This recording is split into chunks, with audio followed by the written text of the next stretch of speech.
à tous, merci d'être venus aussi nombreux à cette table ronde organisée par Librinova sur le thème de l'orthographe, les 10 fautes à éviter absolument dans un roman.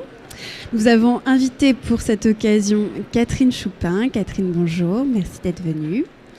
Catherine a publié 8 livres, 9 bientôt chez Librinova, des romans d'amour, dont notamment les romans d'amour sont dangereux, qui a gagné le prix du livre numérique 2015, prix des lecteurs. Voilà. Et Catherine est une ancienne professeure de prépa HEC, qui a accepté de venir nous donner des conseils pour écrire un roman sans aucune faute d'orthographe. Donc Catherine, je vous laisse vous présenter un petit peu et puis ensuite vous pourrez nous dire peut-être quelles sont les fautes les plus fréquentes que vous rencontrez à la lecture des romans. Oui, donc évidemment en tant que professeur de lettres classiques, je soigne beaucoup le style et j'ai disons une sorte d'orthographe naturelle dans les romans, mais quand je lis les romans actuels, effectivement je découvre beaucoup de fautes qui sont d'ailleurs des fautes ultra classiques, mais qui prouvent qu'il y a peut-être une certaine baisse de l'enseignement du français en France. Et donc, je commence par les fautes ou Oui. Alors les fautes j'ai recensé ça par catégorie. Donc la catégorie de fautes que je trouve le plus souvent, qui me sidère, et ce qui prouve que le correcteur ne corrige pas tout. Parce que ça, c'est la première chose que je voulais dire. Le correcteur ne corrige pas les fautes de grammaire. Enfin, les logiciels de correction, vous voulez dire ? Le correcteur, oui. Un logiciel, d'accord. Oui, excusez-moi, le logiciel de correction, puisque apparemment, ces jeunes écrivains qui ont beaucoup de talent les utilisent, mais apparemment, ça ne règle pas tout. Alors, la première catégorie de fautes la plus fréquente, c'est l'accord du participe passé avec les verbes avoir et être. Ça paraît une faute élémentaire, mais apparemment, là, tout se passe comme si les écrivains actuels avaient appris la règle inverse. Donc, c'est-à-dire qu'on ne doit pas accorder le participe passé avec le sujet lorsqu'on utilise le verbe avoir. Donc, elle a acheté une robe, acheter s'écrit et tandis qu'on doit accorder le participe passé lorsqu'on utilise le verbe être. Donc, elle est venue, UE. Et donc, je trouve souvent l'inverse dans les romans. Alors, bien sûr, la règle se corse, vous le savez tous, avec le complément d'objet direct. La robe qu'elle a achetée.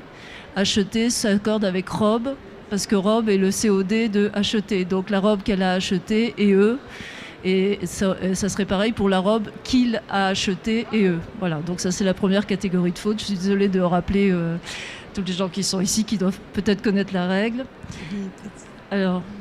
Oui, et sinon, vous rencontrez aussi souvent des fautes de temps en ce qui concerne la concordance, peut-être ou... En fait, les fautes, la deuxième catégorie de fautes qui revient le plus souvent, c'est la confusion de l'imparfait et du passé simple. Donc, c'est vrai qu'il y a souvent des fautes de temps. Donc, normalement, l'imparfait... Alors, est-ce que c'est des fautes d'orthographe ou est-ce que c'est une méconnaissance de l'utilisation de l'imparfait et du passé simple ? Mais l'imparfait, donc, s'utilise la forme en AIS, s'utilise pour une action qui dure ou qui se répète, tandis que le passé simple, dans un récit, s'utilise pour une action qui n'a lieu qu'une fois. On dit une action ponctuelle. Or, je trouve l'inverse, c'est-à-dire que souvent, donc, on met AI au lieu de AIS ou AIS au lieu de AI. Donc, il y a vraiment là tout un travail à faire là-dessus, et c'est à l'auteur de réfléchir, bien sûr, au sens, enfin au contexte. Donc ça, effectivement, le logiciel de correction ne peut pas l'aider. Alors. Très bien, oui. Et donc, pour le mode également Oui, alors donc là aussi, faute de base, c'est effectivement la confusion du futur simple de l'indicatif avec le conditionnel présent. Vous avez un exemple peut-être exemple, qu'est-ce que j'ai mis comme exemple effectivement... donc si tu venais, je serais heureux. C'est l'exemple traditionnel dans les conditionnels. Si tu venais, je serais heureux, c'est AIS, puisque là, c'est un conditionnel. Mais si tu viens, je serai heureux. Donc là, c'est un fait futur, donc ça s'écrit AI. Donc en fait, la confusion, elle se fait surtout, bien sûr, à la première personne, puisque c'est à la première personne qu'on peut écrire AI ou AIS. Tandis qu'après, pour les autres personnes, la confusion n'intervient pas, puisque au conditionnel, ça s'écrit toujours AIS. Hein, tu serais venu, c'est AIS. Et on voit bien la différence avec le futur qui serait tu seras venu. Donc autre mode qu'on confond, ça c'est une faute que je vois très souvent, c'est l'impératif et l'indicatif. Par exemple, tu t'inquiètes, ES. Mais ne t'inquiète pas, ça on le voit souvent dans les romans, ne t'inquiète pas, ou t'inquiète, hein, sous forme familière. T'inquiète, dans le sens donc ne t'inquiète pas, s'écrit E, ne t'inquiète pas avec un E. Tandis que tu t'inquiètes, qui est un indicatif, s'écrit avec un S. Donc ça c'est la troisième catégorie, c'est ça? Oui, tout à fait, oui. Donc vous parliez aussi de fautes de conjugaison, ça j'imagine que c'est assez courant à rencontrer, ou de vocabulaire peut-être.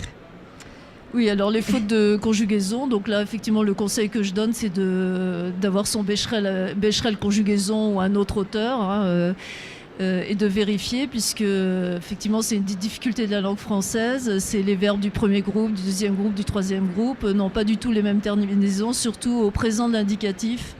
Et donc là, il y a tout un travail à faire. Bon, par exemple, j'ai mis comme exemple, on dit je lis, IS, je bondis, IS, je conclus, US, mais on doit dire, par exemple, j'envoie. Donc ça, c'est un verbe sur lequel il y a souvent des fautes. J'envoie, OIE, et non pas OIS. En revanche, donc, je bois, OIS. Qu'est-ce que j'ai mis aussi oui, je crie, IE, hein, et non pas IS, et ainsi de suite. Donc ça, il faut vérifier. Mais là, le logiciel de correction est peut-être plus efficace. D'accord. Et donc, peut-être vous auriez des exemples d'expressions, de vocabulaire qu'il faut absolument bannir dans un roman. Oui, alors donc, effectivement, alors dans les romans, il faut particulièrement soigner le résumé hein, qui présente le livre au lecteur. Et c'est vrai qu'il y a un certain nombre de mots. Enfin, moi, dès que je les vois dans un résumé, je fuis. Enfin, vous me direz, ça permet de faire une sélection parce qu'il y a beaucoup à lire et donc on ne peut pas tout lire. Moi, alors, par exemple, un résumé qui commence par suite A. Alors maintenant, aujourd'hui, tout le monde dit suite à, mais bon, c'est une expression incorrecte. Il faut dire à la suite de, ou après, ou en réponse à. Ou voilà. Il y a aussi au final. Au final, bon, expression très à la mode, mais ça ne se dit pas. Il faut dire finalement. Tout ça, d'ailleurs, sont souvent c'est souvent issu de l'administration ou de l'anglais. Hein. Bon, alors, donc, il y a voilà, le verbe réaliser. Donc, je crois que je dois être la dernière à lutter contre ce verbe, mais je continue quand même. On ne dit pas réaliser dans le sens de se rendre compte. Donc, ça fait partie des anglicismes qui sont dénoncés depuis le début du XXe siècle et qui commencent, bon, évidemment, à s'implanter dans la langue. Mais donc, faut dire, au lieu de réaliser, il faut dire se rendre compte ou s'apercevoir ou prendre conscience. Bon, normalement, par contre, n'est toujours pas accepté par l'Académie, donc il faut mettre en revanche. Ah oui, alors ça, une faute qui est un peu énervante, c'est le verbe rentrer. Rentrer, on doit l'utiliser seulement quand on entre une deuxième fois. Donc la première fois qu'on entre, par exemple, donc dans un roman que je viens de lire, la jeune femme va voir sa mère à l'hôpital qui vient d'être hospitalisée, donc elle entre dans l'hôpital. Elle n'y rentre pas. Elle y rentrera le lendemain. Voilà. Bon, donc, bon, c'est pareil pour ajouter. On doit dire ajouter et rajouter seulement quand on ajoute une deuxième fois. Bon, se baser sur, ça vous avez dû entendre parler de ça à l'école. On ne doit pas dire se baser sur, mais se fonder sur. C'est encore un anglicisme. Voir même, c'est un pléonasme. Il faut dire voir, puisque voir veut dire et même. Sociétal, ça, c'est le mot à la mode à la place de social. Opportunité, il faut dire occasion, et on ne dit pas privilégié à tout craint, il faut dire préféré, parce que privilégié, c'est donner des droits particuliers à quelqu'un. Donc ça, c'est vrai que c'est ma petite liste de mots interdits que vous pouvez retrouver dans La Puriste. Donc effectivement, où j'ai mis la liste des mots interdits de ce professeur terrible qui a tendance à éliminer les gens qui parlent mal. Enfin, en tout cas, c'est ce qu'on suppose à un moment. Donc vous aviez d'autres types de fautes que oui, vous alors ça c'était les fautes de vocabulaire. Et Dans les alors, phrases voilà, interrogatives, oui. Voilà, les interrogatives. Donc il y a souvent confusion entre les interrogatifs directs et les interrogatifs indirects. Donc interrogatif direct, comment vas-tu? Donc là, je fais l'inversion du sujet, vas-tu? Et le point d'interrogation à la fin. Ça, c'est pour l'écrit. Hein. Et si en revanche je dis je te demande comment tu vas, donc je ne mets plus l'inversion et je ne mets pas de point d'interrogation. Si je mets un point d'interrogation, bon, ça veut dire que je mélange l'interrogatif direct, l'interrogatif indirect. Alors la faute la plus fréquente, c'est quand, par exemple, c'est interrogatif direct, qui est-ce? Et interrogatif indirect, je te demande qui c'est, et non pas qui est-ce. Hein, donc il faut dire je te demande qui c'est, puisque là on n'inverse plus le sujet. Voilà. Je vous laisse continuer. Oui, alors donc la 7e catégorie de fautes, c'est vous aurez une feuille hein, à la fin, vous pourrez la demander. Hein. Ce sont les fautes de syntaxe, enfin des fautes de construction après certaines conjonctions de subordination. Donc il y a d'abord bien que et quoique en un seul mot. Donc bien que et quoique doivent être suivis du subjonctif. De plus en plus aujourd'hui je trouve des indicatifs après. Donc bien que tu sois venu, hein, et non pas autre chose que je n'oserais pas dire pour ne pas vous le mettre dans l'oreille. Après que, en revanche, doit être suivi de l'indicatif. Donc après que tu es venu, ES, et non pas après que tu sois venu. Ça, c'est une faute fréquente. En revanche, avant que doit être suivi du subjonctif. Sans que, ça aussi, c'est une faute qui me permet aussi de faire la sélection.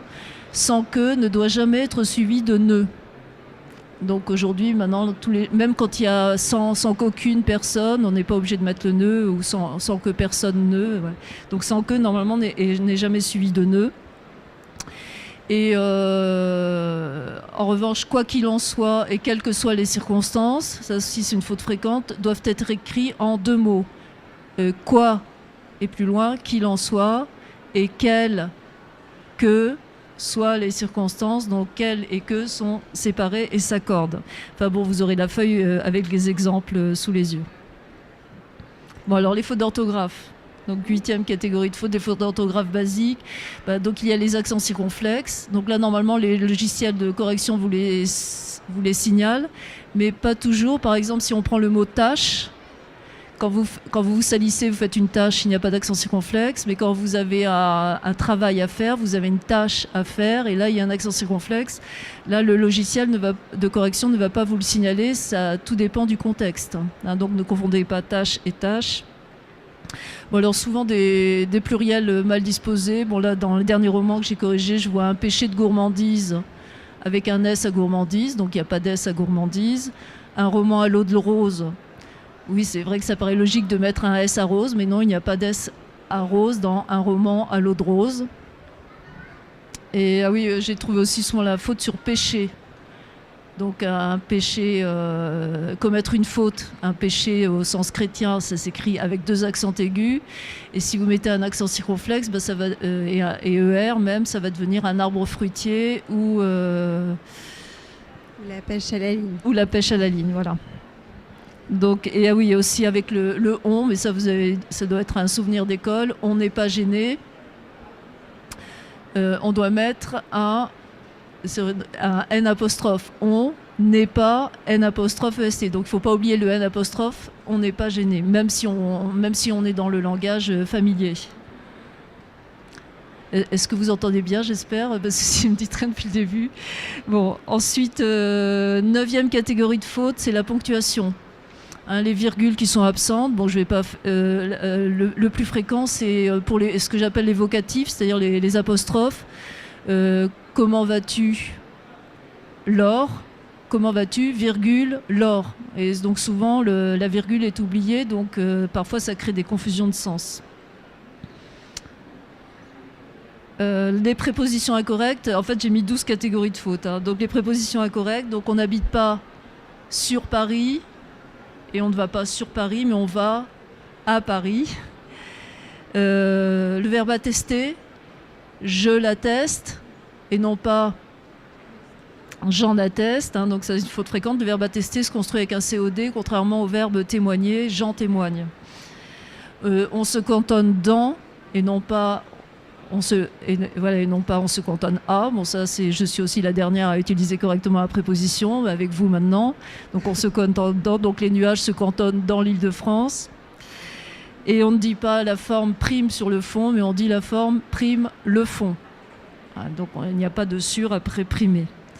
Alors il y a les fautes, 11e catégorie de fautes, les fautes sur le genre des mots. Donc je signale seulement celles que je vois dans les romans. Bon, on dit un éloge, une échappatoire.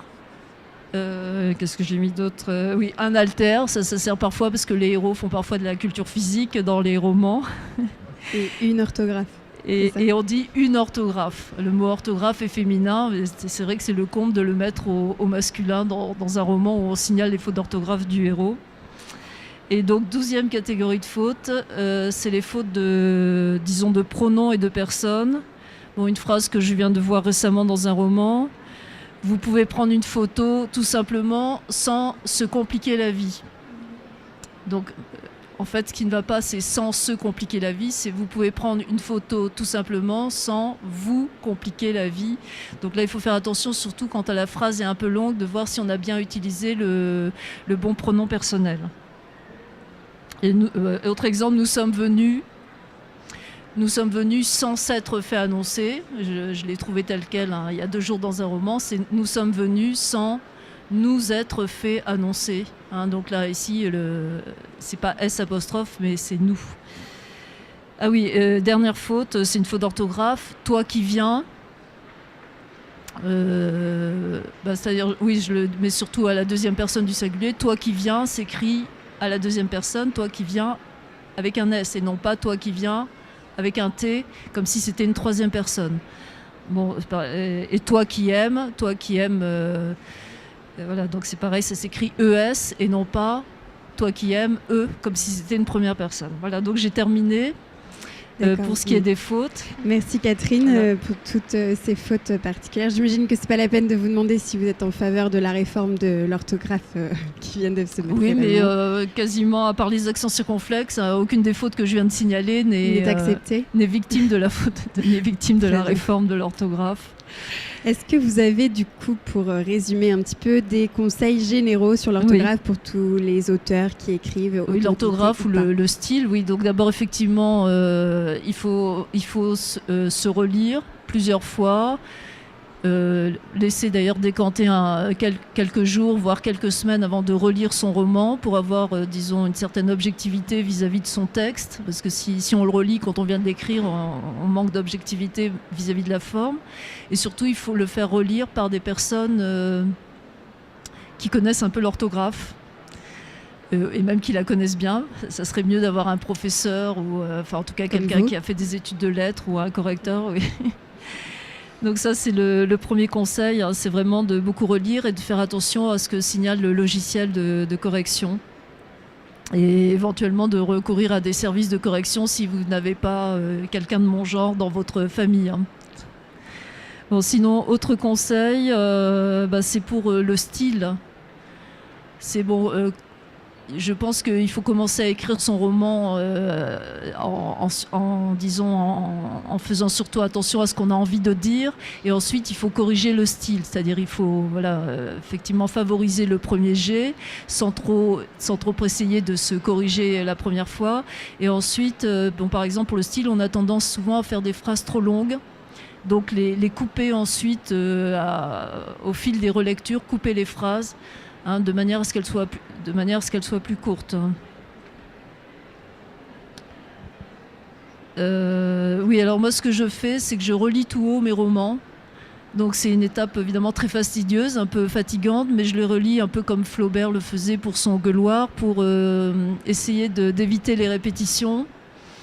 Et puis les mots qui se heurtent. Par exemple, dans une phrase, j'avais marqué « Bien sûr, oui, tu es venu bien sûr sur ces entrefaites ». Bon, je dis n'importe quoi, mais donc bien sûr, sur, ça ne va pas du tout. Donc c'est un exemple de répétition aussi de mots ou de sons qu'il faut éviter, puisque même quand on lit, on entend un peu ça. Oui, alors un autre conseil... ça serait, dans beaucoup de romans que je lis, les auteurs cherchent à faire plus vrai en utilisant systématiquement de l'argot ou des termes familiers ou des nains, ben oui. Et bon, je veux dire, disons je veux dire, systématiquement, ça devient lassant parce qu'en fait, écrire un roman, ce n'est pas forcément parler comme dans la réalité. Le lecteur admet très bien que les personnages utilisent, comme les miens, par exemple, le passé simple ou l'imparfait du subjonctif. Et ce n'est pas, disons, choquant. Hein. L'art n'est pas forcément la vie. Bon, donc c'est vrai que moi, certains romans qui utilisent trop les abréviations ou l'argot, ou disons ne me plaisent pas toujours forcément. Voilà, ça fait pas forcément plus naturel, surtout si c'est systématique. Ouais. Est-ce que j'ai tout dit ? Oui, je pense que déjà on a appris beaucoup de choses aujourd'hui. Merci beaucoup Catherine. Oui. Merci à tous d'être venus pour cette table ronde. Et si vous voulez découvrir les romans de Catherine et comment elle emploie tous ses conseils merveilleux sur l'orthographe, elle fait une séance de dédicace juste derrière de tous ses ouvrages tout de suite. Bon, et je vous remercie pour votre attention. Vous êtes beaucoup plus attentifs que ne l'ont été parfois mes élèves de prépa.